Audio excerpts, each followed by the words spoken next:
সিডনির আকাশে তখন সন্ধ্যা, গ্যালারিতে ৬,০০০ দর্শক, কিন্তু লাল সবুজের চিৎকারে মনে হচ্ছিল অজস্র মানুষ একসঙ্গে গর্জে উঠেছে। এশিয়ান কাপের মঞ্চে ৮ বার বিশ্বকাপ খেলা শক্তিশালী চীনের বিপক্ষে মাঠে নেমেছিল বাংলাদেশ। স্কোরবোর্ডে ২-০, কিন্তু এই স্কোর পুরো গল্পটা বলে না। শুরুর ৪২ মিনিট চীনের আক্রমণ ঠেকিয়ে রেখেছিল বাংলাদেশের রক্ষণভাগ। গোলপোস্টের নিচে তরুণ মিলি আক্তার একের পর এক সেভ করে দলকে ভরসা দিচ্ছিলেন।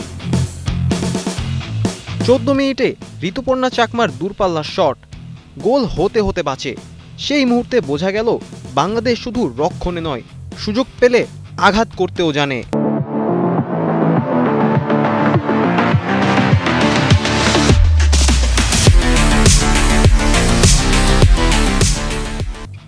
চব্বিশ মিনিটে চীনের গোল, কিন্তু ভিআরে অফসাইড।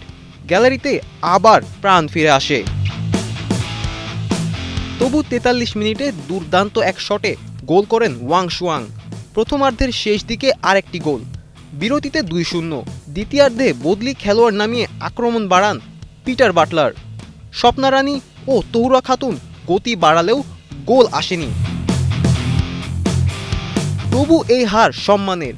বল দখলে ৫৯-৪১-এ পিছিয়ে থেকেও লড়াইয়ে এক চুল ছাড় দেয়নি বাংলাদেশ।